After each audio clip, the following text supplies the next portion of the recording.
მოგესალმებით, მივესალმებით ჩვენს მაყურებელს ხაბეს პოდკასტი აბრეშუმის გზა გამოიწერეთ ჩვენი YouTube არხი და დღევანდელი ჩვენი დღის თემა გახლავთ ეგრეთ წოდებული მოსამართლეები. ეგრეთ წოდებული მოსამართლეები, იმიტომ რომ ეს ადამიანები ფაქტობრივად გადაიქცნენ ყაჩაღებად, ქურდებად, ძარცველებად და ეს სიტყვები რო არ მოგეჩვენოთ, რომ უბრალოდ სიტყვებია, ძალიან მარტივ მაგალითებს მოგიყვანთ. ყოველდღიურად ფაქტობრივად აი ახლაც რომ მე გადაცემას წერ, ამის პარალელურად რომელიმე სასამართლოში მიმდინარეობს სასამართლო პროცესი, სადაც სამოქალაქო აქტივისტებს, რომლებიც აპროტესტებენ ქვეყნის გარუსებას, ქვეყანაში დემოკრატიის დასრულებას, რუსულ კანონებს, საოკუპაციო რეჟიმს საქართველოში აჯარიმებენ 5,000, 10,000, 15,000 ლარით და ამას კონვეირული სისტემით აკეთებენ. ანუ ფაქტობრივად საათში ერთხელ ეს ადამიანები, მოსამართლეები, ვიზეც მე მინდა რომ გესაუბროთ, ასეთ კაბალურ პირობებში აცხოვრებენ საქართველოს მოქალაქეებს. არ დაგვავიწყდეს გარდა ჯარიმებისა, ამ ადამიანებმა აიღეს და 50-ზე მეტი ადამიანი ციხეში გამოკეტეს. ანუ ცხოვრების საუკეთესო წლები ახალგაზრდებმა, 18, 19, 20 წლის ბიჭებმა, არა მარტო ახალგაზრდებმა, მათ შორის შუახნის ადამიანებმა უნდა გაატარონ ციხეში, იმიტომ რომ ბიძინა ივანიშვილს მოსამართლეებს ასე სურთ, მოსამართლეებს რა სურთ, უბრალოდ ავალებენ. რატომ ივალებენ, რის ფასად ივალებენ, რატომ არიან კლანის წარმომადგენლები, ამასთან დაკავშირებით ვეცდებით რომ ამ მცირე დროში რაც პოდკასტში გვექნება, საქმის კურსში ჩაგაყენოთ. ჩემს უკან თქვენ ხედავთ ძალიან ბევრ სახლს და დიახ, ბევრი მათგანი არის სწორედ მათ მიერ შეძენილი რუსული ხელისუფლების პირობებში. ანუ არა კეთილსინდისიერად, არამედ გამდიდრდნენ ოცნებაში ხელისუფლების მოსვლის შემდეგ. ანუ ამ ადამიანებს ოცნება ნამდვილად აუხდათ. როგორ აუხდათ? რა კორუფციული გარიგებებით, როგორ ახერხებენ რომ მილიონები გადაიხადონ სასახლეებში, ამაზეც ჩვენს გადაცემაში ვისაუბრებთ. ამიტომ არ დაგავიწყდეთ, გამოიწერეთ ჩვენი არხი ხაბეს პოდკასტი აბრეშუმის გზა, გამოგყვევით და ძალიან ბევრ საინტერესო ინფორმაციას მიიღებთ. ძალიან მოკლედ მინდა მოგიყვეთ იმ ფაქტების შესახებ, რაც დიდწილად საქართველოს მოქალაქეებმა იციან, მაგრამ მნიშვნელოვანია შეხსენება და კიდევ ერთხელ შეხსენება. მე მოგიყვებით კლანის წევრების, ასე ვთქვათ, ნეპოტისტურ ხეებზე და დასკვრა თავად გამოიტანეთ. ანუ რის ფასად აკეთებენ ეს ადამიანები, გარდა იმისა, რომ ჩემს უკან რომ სასახლეებია, შეგახსენებთ, ამ ადამიანებმა ოცნების პირობებში იყიდეს. ნუ ახლა ხელფასით რომ ამას ვერ შეძლებდნენ, ჩემზე უკეთ ალბათ თქვენ ხვდებით, ან ამას დაჭირდებოდა 10 წლეულები. ამ ადამიანებმა 2-3 წელიწადში აი ეს სასახლეები, რომელსაც მე და ვიტო აუცილებლად დაგათვალიერებინებთ, მოახერხეს და შეიძინეს. დავიწყებ ერთ-ერთი მაღალი თანამდებობის პირით, ეს არის ირაკლი შენგელია. ნუ მურუსიძე და ჩინჩალაძეზე ბევრი რო აღარ ვილაპარაკოთ, იმიტომ რომ საზოგადოებამ ისედაც კარგად იცის, ის რომ მაგალითად მურუსიძემ პანდემიის პირობებში 9 მილიონი მარტო მიწის ნაკვეთში, სასახლის რემონტში გადაიხადა, იქ 100,000 ლარზე მეტი ერთი ავტომობილის შესყიდვაში. საიდან ეს ფული? ხადია რომ არაკეთილსინდისიერი, ასე ვთქვათ, თანხები, რომელიც მიიღო მურუსიძემ, იმიტომ რომ მორჩილია ბიძინა ივანიშვილის, შეძლო და აიშენა სასახლეები. ჩინჩალაძის სასახლეების და საცხოვრებლების შესახებაც საზოგადოებამ ძალიან ბევრი იცის, თუმცა შეიძლება ბევრი არ იცის ირაკლი შენგელიას შესახებ, რომელიც ასევე ამერიკის შეერთებული შტატების მიერ არის სანქცირებული და აღიარებული კორუმპირებული. აი დასკვნა რო თქვენ თავად გააკეთო და მე კომენტარში დაწერეთ. ეს ნორმალურია? ანუ ირაკლი შენგელია ხომ არის სააპელაციო სასამართლოში, სასამართლოს თავმჯდომარის მოადგილე. მისი ცოლი ლანა თევზაძე მუშაობს საქართველოს იუსტიციის უმაღლეს საბჭოს საერთო სასამართლოების დეპარტამენტის მთავარ სპეციალისტად. ალბათ ფიქრობთ რომ ეხა ეგ რა თანამდებობაა და ეხა ერთი ცოლი თუ მუშაობს რა უჭირს. აგიკვირდება და მისი ცოლის ძმაც ლევან თევზაძე გახლავთ სასამართლო კლანის ერთ-ერთი აქტიური წევრი და არის უზენაეს სასამართლოში სისხლის სამართლის საქმეთა პალატაში დასაქმებული. ნუ იტყვით ეხლა რომ ცოლი თუ მუშაობს და ცოლის ხმა, ნუ სიძეს თუ ეხლა არა უშავს ეგ არაფერი. თუმცა მისი დაც გაგიკვირდებათ თინათინ შენგელია სამტრედიის რაიონულ სასამართლოში სპეციალისტად მუშაობს. ნუ ალბათ ფიქრობთ რომ აქ დამთავრდება ყველაფერი და ნუ ცოლი და ქმარი და ასე ვთქვათ დის შემდეგ ნუ რაღა უნდა იყოს, მაგრამ არიჩქაროთ, მისი დისშვილი სალომე კაცაძე თბილისის საქალაქო სასამართლოს მოქალაქეთა მომსახურების ცენტრის სპეციალისტია. ალბათ იკითხავთ, ეხა ეს სალომე დაასაქმეს დიდი ამბავი. რა მოხდა მერე ეხა იქ ცოლი და სიძე? რა მოხდა? ბავშვი უსამსახუროდ იყო და დასაქმდა. თუმცა უნდა იცოდეთ, რომ სალომე კაცაძე არის ამასობაში ალუდა ღუდუშაურის მეუღლე. გაგიკვირდათ ალბათ. ეს ალუდა ღუდუშაური იცით ხო? ეხა იმას რა ქვია, წულუკიანის კომისიაში საკუთარ თავებს უასამართლებენ, აი გახარია რო ყავდათ და ცოტა რო რაღაცნაირად უფრო მაღალი გამოჩნდა ვიდრე გახალია, ეგ კაცია ალუდა ღუდუშაური. ხო არ მეშლება ხო ეგ არის ალუდა? მე მგონი ეგ არის. ხო, ანუ ალუდას მეუღლე და შენგელიას დისშვილი სალომე კაცაძე საერთო არ აქვს არაფერი ეგ ოცნებას და სასამართლო კლანს საერთოდ არაფერი. ესე იგი ირაკლი შენგელიას ნათესავი ასევე თამარ ღვამიჩავა საქართველოს ესე ვთქვათ იუსტიციის უმაღლეს საბჭოში არის წევრი. ან ეს ერთი ადამიანის გარშემო მოგიყევით რამდენიმე კონკრეტული ფაქტი, რომ ყველას აღმოაჩნდა ნიჭი რომ იმუშაონ სასამართლოში. ესეთი ნიჭიერები აღმოჩნდნენ ირაკლი შენგელიას გარშემო. ხა ირაკლი შენგელიასთან დაკავშირებითაც ალბათ ბევრი რამე სმენია. ამიტომ გავაგრძელებ ჩინჩალაძეძეს მინდა გითხრათ. ჩინჩალაძეზე მიუხედავად იმისა, რომ საზოგადოება ესე აქტიურად ეცნობა სხვადასხვა ინფორმაციას, შეიძლება გამოგჩათ და არ იცით. მაგალითად, მისი ცოლი მარიკაშვილი სახელმწიფო აუდიტის სამსახურში მთავარ სპეციალისტია, საჯარო სამსახურში მუშაობს და საქმე მეუღლე. მისი დედა რუსნა სამხარაძე სახელმწიფო აუდიტის სამსახურის საჯარო აუდიტის ინსტიტუტის საზოგადოებრივი კოორდინატორი. გაიგეთ ხო, ესეც მუშაობს. მამა თამარ ჩინჩალაძე სოციალური მომსახურების სააგენტოს ექსპერტ კონსულტანტი. მამაც დაასაქმა გაგიკვირდება და ჩინჩალაძის შემდეგ ვეცადე რომ ისეთი არაცნობილი მოსამართლეების შესახებაც მომეწოდებინა ინფორმაცია და არის ესეთი პაატა სილაგაძე, სისხლის სამართლის საქმეთა პალატის თავმჯდომარე იუსტიციის უმაღლეს საბჭოს წევრი. მეუღლე თია გიორგაძე არის საქართველოს გენერალური პროკურატურის დეპარტამენტის უფროს პროკურორი.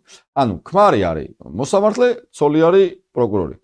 სახში ალბათ პროკურორმა ბრალი რომ წარადგინოს მოსამართლეს, განიხილავენ ესე ვახშამზე გადასარევად, მე ობიექტურად გამოიტანენ გადაწყვეტილებას.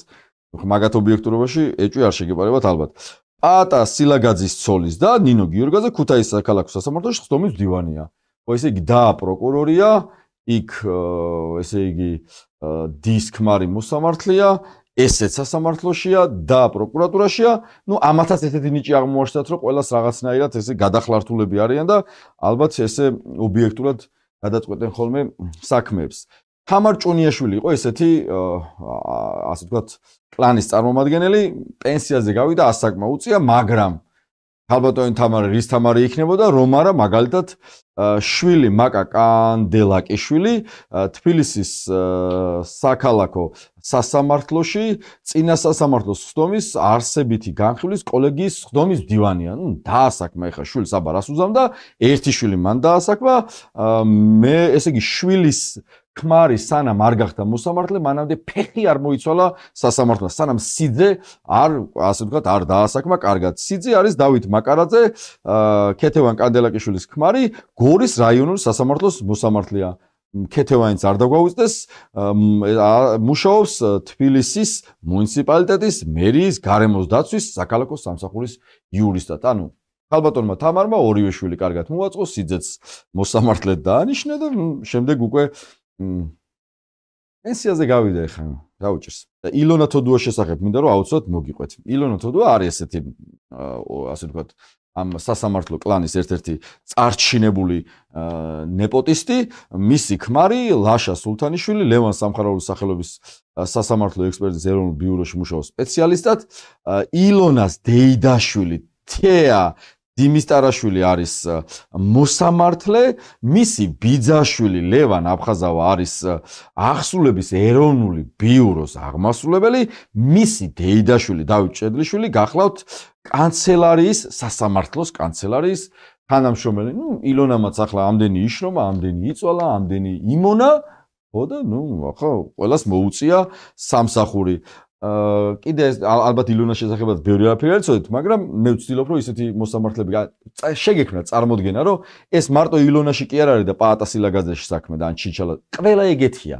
ანუ აქ რამდენიმე кейს გიყვებით, რომ უბრალოდ წარმოიდგინოთ 5000 ლარით ვინ აჯარიმებს ადამიანებს, 18-19 წლის ბიჭებს ვინ უშვებს ციხეში, ამის უკან როგორი ნეპოტისტური დამოკიდებულებებია ეგრეთ წოდებულ ხელისუფლებაზე და შემდეგ როგორ მდიდრდებიან აქაც მივიღოთ. ეს ყველაზე საინტერესო ნაწილია, მე ძალიან მიყვარს.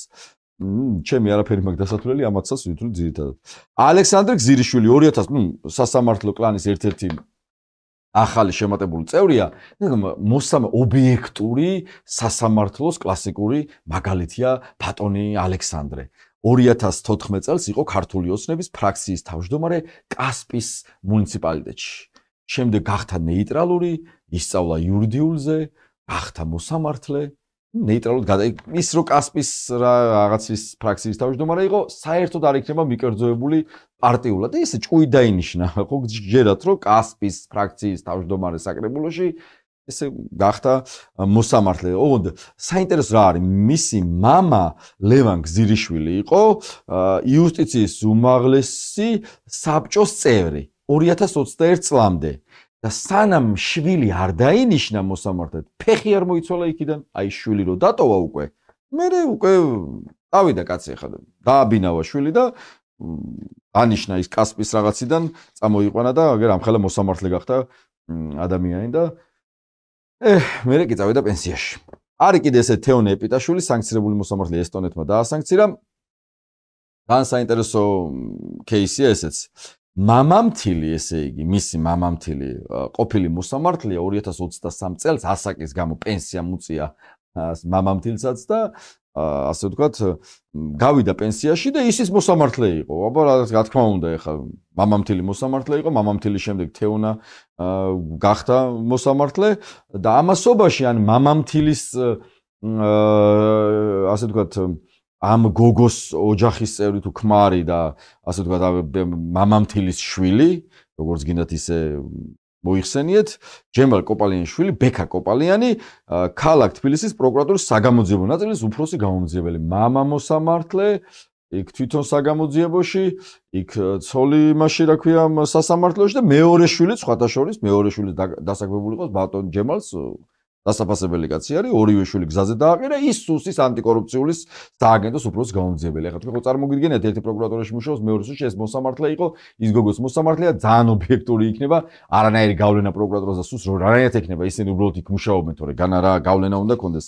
ვცდილობ, რომ ძალიან ბევრი დრო არ წაგართვა, ძალიან ბევრი დრო არ წავიღო და იმ სასამართლოს ჭაობში ჩაგახედოთ, ეს ამას ერთი გადაცემა ნამდვილად არ ეყოფა, ამასთან დაკავშირებით უკვე ინდივიდუალურადაც ვეცდები, რომ მე რაღაც გარკვეული პოდკასტები შემოგთავაზოთ, მაგრამ გახედებთ იმ სამზარეულოში, რომ მოსამართლე, ცოლი, ქმარი, ბიძაშვილი, დეიდაშვილი, შვილი, რძალი, იმის დიშვილის, ძმაკაცის, მეგობარის ცოლი, ყველა სასამართლოში მუშაობს. აბსოლუტურად ყველა მუშაობს სასამართლოში და საჯარო სამსახურებში არიან გადანაწილებულები. ანუ ამ ადამიანებს რო კითხოთ, ყველას ოჯახში აღმოაჩნდათ რაღაცა ნიჭიერება, რომ ვიღაცა მოსამართლე იყოს, ვიღაცა მოსამართლე თანაშემწე იყოს, ანუ კლანს როცა გესმით ხოლმე სიტყვა კლანი, სასამართლოს კლანი, ამის უკან მართლა კლანი დგას. ანუ სიტყვიერად კი არ ვსაუბრობთ ხოლმე, რომ კლანი და სახელი კი არ დავარქით კლანი. არა. პირდაპირ შეგვიძლია ვთქვათ, რომ ანუ ამ კლანით, ასე ოჯახური კლანებით, ნეპოტისტური კლანით იმართება სასამართლო, შემდეგ იმიტომაც არის, რომ მაგალითად, ისა რა ქვია, აქციაზე რაღაც პოლიციელი მოვა და იტყვის, რომ ავიც მე წინააღმდეგობა გამიწია და ჯარიმა 500 ლარი. ამ 500 ლარს ისე უწერენ ადამიანებს ჯარიმას, თითქოს 5 ლარი იყოს.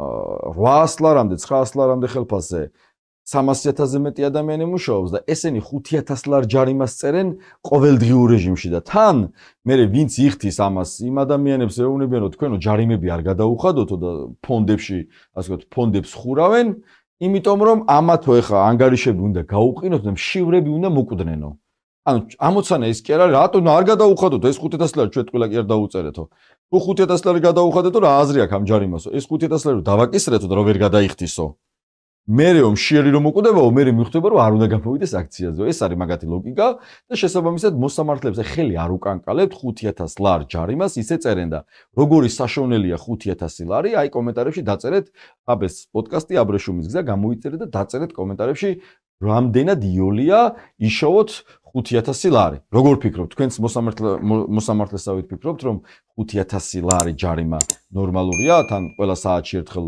რო უწერო ადამიანებს და უკვე 1000-ობით ადამიანია 5000 ლარით დაჯარიმებული. შეიძლება სახელდაგვარები არაფერს არ გეუბნებოდეთ, მაგრამ მნიშვნელოვანია რომ მასშტაბი დაინახოთ გამხელა ეს ნეპოტისტური ხე. მოდი რამდენიმე სახლი ვაჩვენოთ მოსამართლეების, რომლებმაც ქართული ოცნების პირობებში შეიძინეს და ააშენეს, ასე ვთქვათ, სასახლეები, რენდერები გვაქვს ამოღებული. აი ეს ლეონიძის თეა, ლეონიძე არის ესეთი, აი ეს სახლი თუ ჩანს კარგად და ვაჩვენოთ. ანუ აი ეს სახლი აუზით, ეს არის რენდერი, თბილისის მერის ოფიციალური საიტიდან ამოღებული რენდერებია. აი ესე გამოიყურება ეს სახლი. აი ეს, ნახე? თეა ლეონიძე. მოსამართლემ შეძლო და აიშენა სასახლე. ხადი ამას ხელფასით ვერ შეძლებდა, მე გვაქვს ლოგიკური კითხვა, რანაირად ააშენე? რანაირად ააშენე ეს სახლი? სხვა მოსამართლეებსაც ასწავლე. ზოგი ცხოვრობს იმაში, რა ქვია, დანში, ვარკეთილში, რა ვიცი, ზოგი ნაკირევებში ცხოვრობს. შენ რანაირად მოახერხე? ბევრი ისწავლა იმ გოგოსავით, ხო? მალაძის ის რო არის ნომინალური წარმომადგენელი სასახლეში, იმასავით ბევრი ისწავლა ამანაც. ვიტო, ეს სახლი მოგეწონა? ეია? თეა ლეონიძის არის. გეუნება რამეს?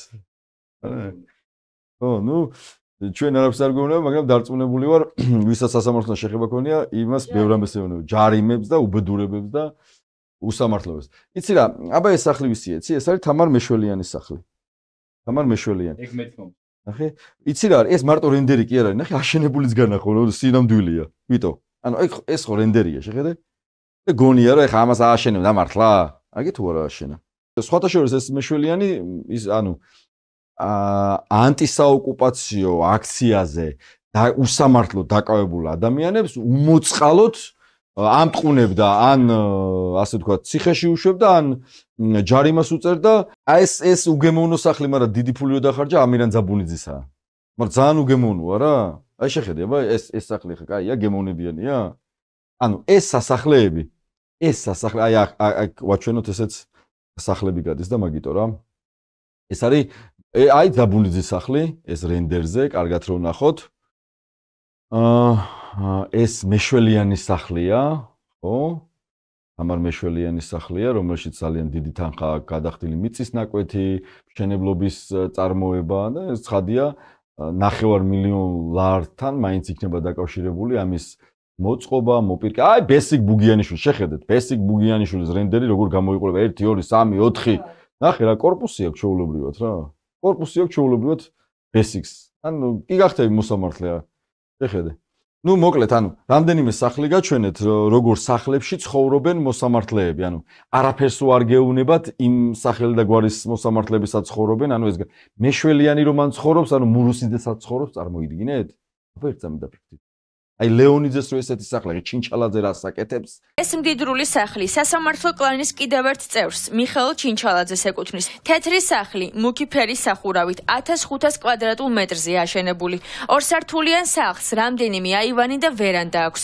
ჩინჩალაძის ოჯახის აპარტამენტებს რამდენიმე მეტრიანი თეთრი გალავანი აქვს შემოვლებული, მაღალი ლითონის კარით და განათებებით. ხდებით, ხო? ჩინჩალაძეს რო საერთოდ თავზე ექნება უსხო დაადებ. ანუ ესეც მე მგონი ხდება, ხო, საზოგადოება და ეს მოსამართლეებიც მინდა რომ ვაჩვენო. აი ეს ცაცუა არის, ესეთი კაცია, ხო, ეს არის ერთ-ერთი ზონდერ მოსამართლე, რომელიც აქტივისტებს ადმინისტრაციული წესით, აი კონვეირივით ასამართლებს და მისი და ამ ანტირუსულ აქციებზე დადის და სხვათა შორის საზოგადოებას უხდის ბოდის. როგორი ესეთი მტკივნეული ფაქტია, ხო, რომ ესე იგი ძმის გამო დაიხდის ბოდიში და წავიკითხავ ზუსტად რა თქვა უკლებლივ ყველას ვინ ჩემმა მამ გააგასამართლა ჩემი დიდი ტკივილი ხარ და პატიებას გთხოვთ. ეს არაა გამოსავალი, მაგრამ იცოდეთ ბევრი ვიბრძოლე იმის რომ ეს შედეგი არ დამდგარიყო, ნუ ვერ გავაგებინე ჩემ ძმას ვერაფერიო, იმდენად არის ამ კორუფციაში ჩაფლული და ჩინჩალაძის და მურუსიძის ერთ ადგილში თავითო დაახლოებით ეგეთი იყო კონტექსტი. ეს არის მოსამართლე მზიამაღლობელი სისამოვი 2 თვის წინ დაინიშნა ნეტგაზეთს ქონდა. ან როგორ უცებ რო ინიშნებიან რა მოსამართლე რო 2 თვის წინ გახდა და მე ესეთი საქმე რომ იცეს და მზია ამაღლობელს რო მაგალითად ციხეში გაუშვა და ასე შემდეგ. ანუ ეს მოსამართლეებიც უნდა იცოდეთ რა ადამიანები არიან. იმის მურუსის ახლო მეგობარიო. სხვათა შორის თუ გინდათ რომ იცოდეთ ხა სასამართლოში როგორ არის.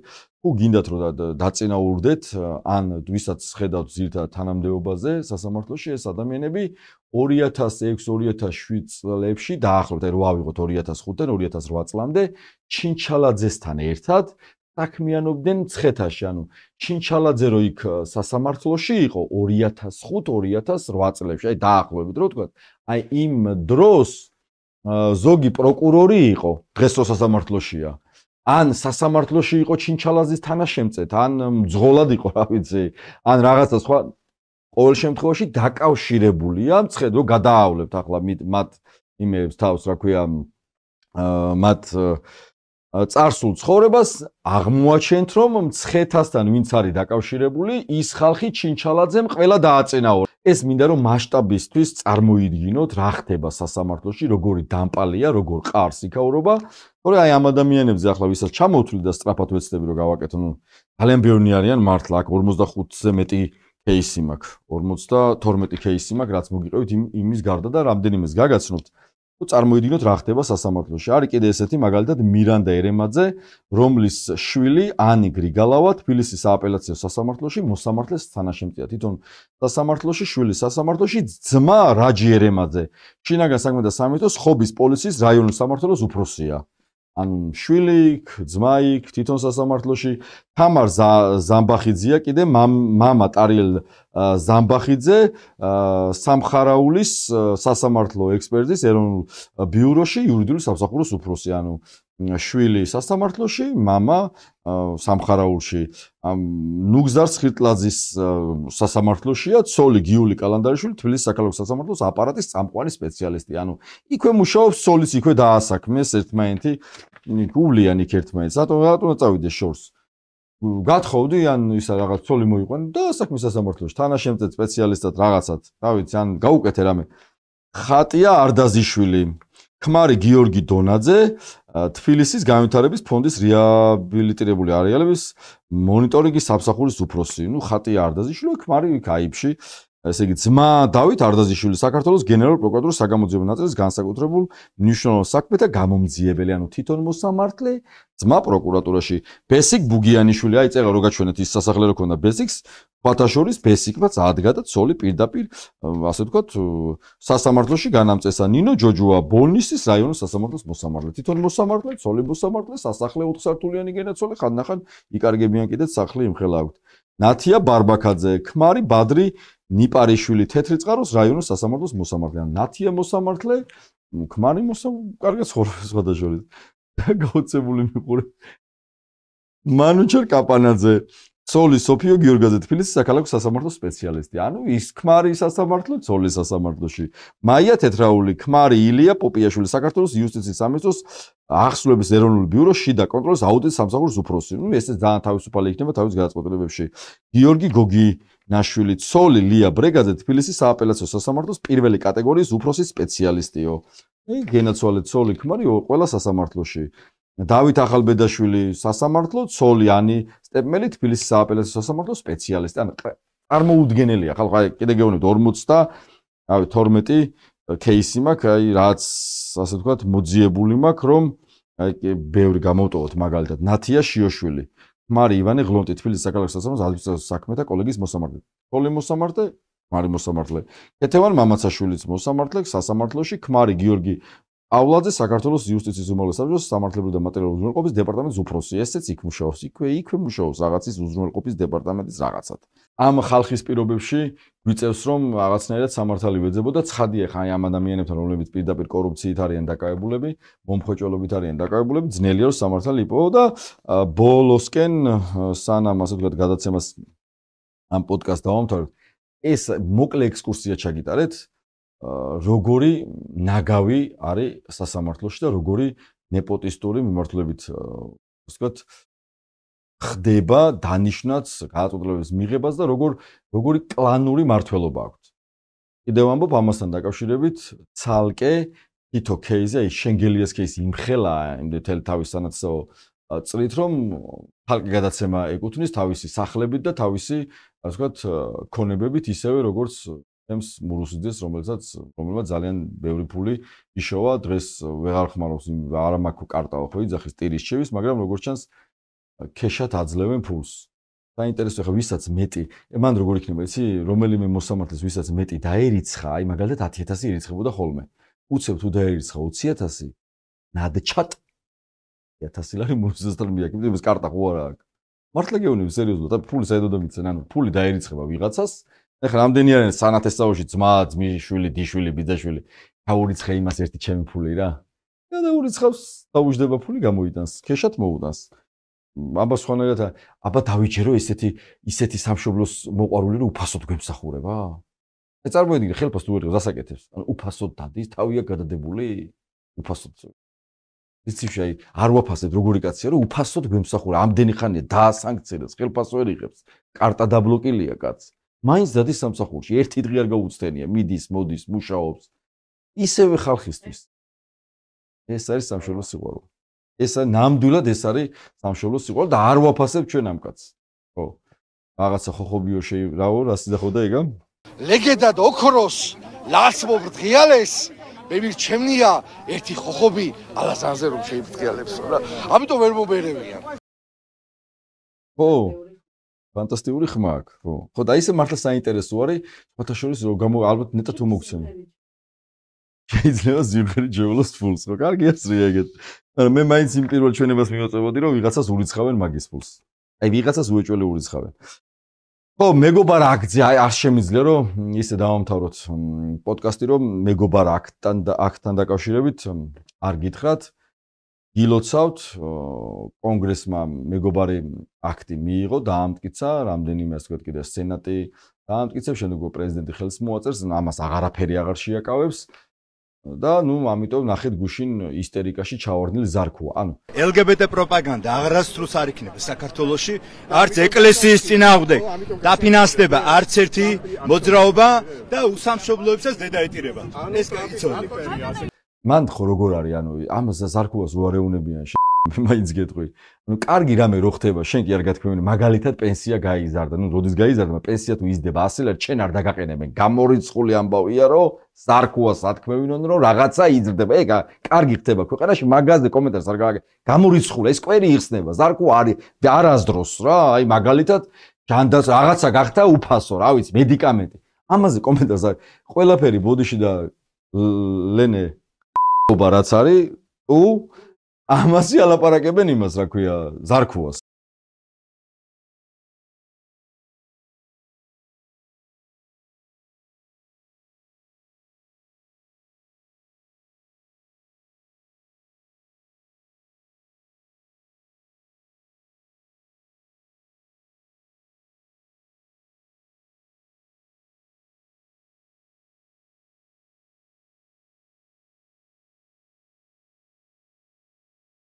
ანუ ყველაფერი ამან უნდა გააправზა.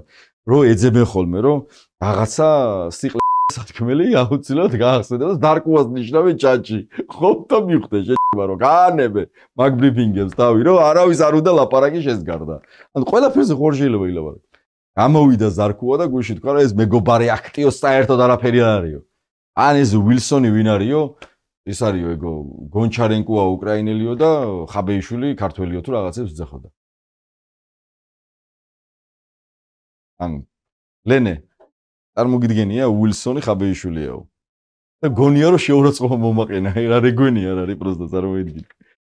ხო, ანუ რო იცოდე რომ ძალიან ცუდ რაღაცებზე გაკეთებინებენ კომენტარს და სხვათა შორის ანუ ამ ეს აქტი რა არის რომ 2000x შავი თეთრზე წერია ესეთი რამე რომ 2014 წლიდან ვინც იყო ქართულ ოცნებაშიო თანამდებობაზეო ყველასო დასანქცირება მოსულაო. ან პარლამენტში უმუშავეაო, ან ქართულ ოცნებაშიო, ან რამ ძალოვან უწყებაშიო, რაიმეზე გადაწყვეტილების მიმღები იყო, ან იცოდა რასაც აკეთებდნენო რუსული პარტიის წარმომადგენლებიო და მაინცო თვალს ხუჭავდაო, ყველას დასანქცირება მოსულაო. ანუ მწვანე შუქი აუნთო კონგრესმა ამერიკის პრეზიდენტს რომ ნებისმიერი შეგიძლიაო ამ აქტის შესაბამისად და დაასანქცირო ვინც 2014 წლის შემდეგო ხელისუფლებასთან რამე ასე ვთქვათ, რამე სიახლოვე ქონდაო რა. ეგ ვინა რუხაძე დასასანქცირებდა სიაში. გაგიჟდება ამაზე ბიჭო. ვარ გაუგზავნოთ. ეს არის ირაკლი რუხაძე. არის ხო, რუხაძე არის პროპაგანდისტებში. პროპაგანდისტები არის ეს. პროპაგანდისტები? ამ პროპაგანდისტებს თუ უნდა დაადო, დაიმახსოვრეთ. ხო, პროპაგანდისტები დავიწყებ მაშინ, ანუ ეს ერთ-ერთია სახელი და გვარებით ვინც არიან მოხსენიებულები, რომ ვინ შეიძლება რომ ანუ ამ კონგრესის აქტის შემდეგ უკვე დასანქცირდნენ. არის ირაკლი რუხაძე, ლაშა ნაცვლიშვილი, ვასილ მაღლაფერიძე, იგი უყურვაშები როა ის კაცია ვასილ მაღლაფერიძე. რო გაიხსენოთ, თინათინ ბერძენიშვილი და კახა ბექაური. ეს ბექაური ის არის, რა ქვია, თვეში დაახლოებით 20000 ლარი თუ 15-20000 ლარი აქვს ხელფასი. ჩვენ ხარჯზე. ხო, განამართლა ისწავლა და მოიმზადა რამეში და განა უნარები ჩააბარა, ისე ჩვენ ხარჯზე 20000 ლარი აქვს ხელფასი. ბიზნესმენებიდან ეს გამომართვის ხვებით ყავს საქმე, აი უჩა მამაცაშვილი, აგერ ჩემი უჩა და ბიძინა. აი ესენი არიან კიდე, აი ეს უჩა ნოშიკოს ის გვინდა, რა ქვია. ნოშიკო გავაკეთოთ. ღირს უკვე ნოშიკო. შენ დაიმსახურე რომ აქ ერთი შენი ცვილი იდგეს, იმიტომ რომ უჩა მამაცაშვილი, ვანო ჩხარტიშვილი, ალექსანდრე ივანიშვილი, ოთარ რომანო ფარცხალაძე და ნოშრევან ნამორაძე. ხა ვანო ჩხარტიშვილი თუ არის და ის თუ არის, რა ქვია. ვანოა ჩვენო უნდა ზაკალელი. არ ვიცი, გავს თუ არა, არ ვიცი, მაგრამ ყოველ შემთხვევაში ეს არის ვანო. ანუ პრინციპში აქ ვისი ცვილიც გვაქვს, კაიბედი არავის არ აქვს, ხო? ყველა ძალიან ძიმე დღეშია, კი. არანაირი შემთხვევითობა არ არის, ეს არის ნამდვილი deep state-ია აქ ყველაფერი რაზეც ხედავ. ინასტარ მომზადებული იყო deep state-ის მიერ. ხო, პროკურატორებზია, პროკურორზია, გენპროკურორი გაბიტაშვილს ემუქრება, კარლო კაციტაძეს, გიორგი კალანდარიშვილს, ეს კალანდარიშვილი შავი საღებავიანი კაცი არის. გიორგი ჯავახიშვილი მაგის ის რო არის, ანუ კალანდარიშვილი ხო არის, მაგრამ რეალობაში რო ჯავახიშვილი არის, ეგ არის ჯავახიშვილი, რომელსაც ასევე ემუქრება სანქციები. რაჟდენ კუპრაშვილი, რაჟდენა ორი დღის დანიშნული რაზერჩია დავკაცა გონზი არა სად არის. ნათია თურნავაც არის, ნათია თურნავას აუცილებლად მოუწევს. მოსამართლეები წეღა რო კითხულობდი, ანუ ამ მეგობარ აქტში ვინ არიან მოხსენიებულები, ყველაზე მეტად ვისაც ემუქრება სანქციები, მიხეილ ჩინჩალაძე ისე დასანქცირებულია, ლევან მურუსე ისე დასანქცირებულია, გურიტიშვილი, მიქაუტაძე, თევზაძე, შენგელია დასანქცირებულია, ლევაზ ნადარაია, შალვა თადუმაძე. ესენი უკვე კარტის გარეშე არიან. ესე იგი საკანონმდებლო ორგანოშიო პირველი ეს ვისაც ემუქრება არის შალვა პაპუაშვილი, გაოგნებული ორ ნინო წილოსანი. სამშობლოს სიყვარულისთვის შეიძლება დასაქცირდეს ნინო. შოქში ვარ უბრალოდ, როგორ არ ვიცი. და სიტყვებით ვერ გადმოვცემ. რით დაიმსახურე? თუ საქართველოს გიყვარს? წილოსანი ძარი, მამუკა მდინარა და ჩემი მამუძარი, ვიქტორ ჯაფარიძე, დიმიტრი სამხარაძე, თია წოლუკიანი. ირაკლი კობახიძე, კახა კალაძე, ირაკლი ღარიბაშვილი, ვახტანგ გომელაური, ღარიბაშვილს კი გონია რომ გაასწრო, მაგრამ აი აქ რაღაცა ძალიან ცუდად არის. ვერ ამოიღეს აქედან ვახტანგ გომელაური, ანდრი ოხანაშვილი, პატასა და აი ხიღაცებიც არის. მოკლედ, მოსამართლეების შემდეგ დასასანქცირებელთა სიაში, უკვე მაგნიცკის სიაში რო არის ის გომელაური ვახსენეთ. მეგობარა, რას გვეტყვით? დასანქცირებული ხართ, სიაში ხართ, სანქცირებულთა, თქვენი ოჯახის წევრებით, ბატონო ვახტანგ. ყველაზე მეტად მაგას მოხდა მაგ გაჭირებულს. ფოტოშორის ისა რა ქვია. ჭუკის ეძახოდნენ ამას და გიждდება, ხო ის ჭუკის რო ეძახი, ანუ უყურე მაგნიცკის სიაზე რეაქცია არა აქვს. მაგრამ ჭუკის გადაფსიხდება ხოლმე, ანუ ჭუკი არ უნდა უთხრა რა და ამ ჭუკის რატო ეძახოდნენ, ხო იცი, ეძინებოდა ხოლმე, ადრე ხო ეგ მუშაობდა სამთავრობო დაცვაში რა. და პოსტზე ეძინებოდა ხოლმე რა ესე. ჭუკივით. ეძახიან ჭუკის. ხო და სხვათა შორის ის რა ქვია, პარლამენტში რო იყო, იქაც უთხარი რა, რომ ის მეთქე მინისტრო ჭუკის ეძახიან, მართლა უხერხულია, იმიტომ რომ თვითონ ეღადავებოდნენ შიგნით რა, ეხაც ეღადავებიან. ხო და ამაზე გაგიждდება, ეხა მაგას ჯობია რომ აი უთხრა რომ სანქცირებული და ეს ჭუკი ჩამისვით. ჭუკი. ხო და ნახე რეალობაში სასაცილო არ არის, ძალიან ბოროტი კაცია და ყველაფერზე წამსვლელია რა, მაგრამ ეს კაცი რა რო ვიძახით ხოლმე რომ ცალცალი ლასტებით მოვიდაო და ცალცალი ფეხსაცმელები და ცალცალი კალოშებით მოვიდაო, მართლა თუ ვინმე ცალცალი ფეხსაცმლით მოვიდა იყო ჭუკი. გომელაური იყო მართლა ცალცალი ფეხსაცმლით მოსული კაცი. ბარკეთილში დავიბადე, გავიზარდე, იქ ცხოვრობ, დღესაც სკოლაც იქ და აი ყველაფერი სულ იქ ვარ. და ეს კაცი ცხოვრობდა პირველ მიკრორაიონში, ბარკეთილის 3-ის პირველ მიკრორაიონში, 26 კორპუსია თუ მე-16 არ მახსოვს, პირველ მიკრორაიონში ცხოვრობდა რა. ძალიან ისე ნორმალურად, ისე ღარიბულად, არაფერი დიდრული. ბიჭო, სადიშოა ეს. მე რო გიკვირს დაგასახსენებ, მოდი განახო მაგის სახლი, მოგეწონება, ვიტო. ნახე? გენაცვალე, ეს არის მისი სახლი, ძმაო. აი ეს ფეხბურთის მოედანი არ გეგონოს. ეს არის მაგის სახლი. ნახე? აგე ნახე რა კაი რენდერია, შეხედე? ადგილზე კიდე უკეთესია, სხვათა შორის მისასვლელები ვართ, ამ დრონიდან რაღაც უნდა გადავიღოთ მე. აი, სახლი. აი, გომელაურის სახლი, რომელიც მილიონობით დაუჯდა, ტაბახმელაშია. ნახე 1 2 3 სართულიანი. თავისი ზემოთი მეებით. ნახე რა, მოდი ეს ყველა ფოტო მინდა რომ აჩვენ. აი ეს ფოტოც მინდა რომ კარგად აჩვენო, რენდერები, ეს ფოტოც, ანუ ვარკეთილის 3-ის პირველი მიკრორაიონის რაღაცა იმიდან, ჩეხურიდან გადასული კაცი გახდა. ავი შეხედეთ, ვაუ, რამხელა სახლია აშენა და პოლიციელებს პირი რო დაგიღიათ, ბიჭო და დაასდევთ ამ აქტივისტებს, თვითონ იშოვა მილიონები და თქვენ ბანკომატთან გახართ. იმიდან აქვია ხელფასთან ხელფასადმე და რაც გერიცხებათ იმის 30-40% უკვე ჩამოჭრილი რომ მიხვედი უკვე ვერ ასწრებ გამოტანას იმიტომ რომ ბანკმა წაგართვა და მე ესეთი კაცი ფას დაგიძახებს და მირბიხარ და გოგოსცემ ახალგაზრდა ბიჭსცემ აკავებ მე მოდიხარ ცრუ მოწმე ხარ ან ოჯახი არ აკავთ ან ახლობელი არ აკავთ ან ვიღაცის არ გიტყდებათ აი ამ ეს კაცი მაგნიცკის სიაში რო არის ამერიკელებმა რო დაასანქცირეს სამშობლოს ღალატში რო იჭმიტანილია მისმა მოადგილემ რო თქვა რომ რუს გენერლებს ბორტნიკოვს და ამ ხალხს მასპინძლო და მე ხო არ მithქვამს კაცო მისმა მოადგილემ თქვა ხო გოგაშვილმა რომ რუსი გენერლები სახელმწიფოს ღალატში დაადანაშაულა მისმა მოადგილემ აი ეს კორუმპირებული კაცი სასახლეები რო ააშენა მარტო ქორწილი მისი ოჯახის წევრის ქორწილი დაუჯდა 9 მილიონ ლარამდე რამდენი წელი უნდა იმუშაოთ ბიჭო 9 მილიონი რო შეაგროვოთ იმიდან თვიდან თვემდე 100 ლარს ან 200 ლარს თუ მოგცემენ იმას რა ქვია პრემიას გიხარიათ და პირები გაქვთ დაღებულია პრემია ჩაგვირიცხა ვახომ კი არ ჩაგირიცხათ ხალხმა გადაგიხადათ ხალხს რო ცემთ მაგაში კიდე ფულს ჩვენ გვახდევინებენ ანუ თქვენ რამდენად ესეთი უტვინოები იქნებით მით უფრო ფიქრობენ რომ დიდხანს შეინარჩუნებენ ხელისუფლებას რუსული პარტიის წარმომადგენლები მაგრამ ხო მარტივი რამ შეხედე ფოტოზე აი ესეთ სახს რიგითი პატრული ინსპექტორი აი ჩემი ძალიან ბევრი ნაცნობი წვას ბიჭო აი ამ სახს ოდის ააშენებ თელი შენ და შენმა საგვარეულომ ყველამ საპატრონოში რო იმუშაოთ 50 წლიანი სტაჟი რო ქონდეთ ამ სახს ვერ ააშენებ აი ეს ნახე ისა რა დაცვის ოთახია სავარაუდო აი ამას ვერ ააშენებთ აი პოლიციელს არ აქვს იმის შესაძლებლობა რომ მიწა იყიდოს ტაბახმელაში და აი ესეთი ხუხვეის დაცვის ის რაც აქვს რა გალავანზე აღარაფერს არ ვლაპარაკო ამ ხელა გალავანი აქვს შემოსაზღვრული და რამხელა ფული იშოვა არა ეგ ფულიცაც უნდა თუ კიტყვილა იშოვა ეგ ფულიც იმიტომ რომ ქვეყნიდან შევერ გადიხარ ხო რასაკეთებს ხო იცი ანუ ხო და სხვა ქვეყნის წარმომადგენელი ხო არავინ არ ხვდება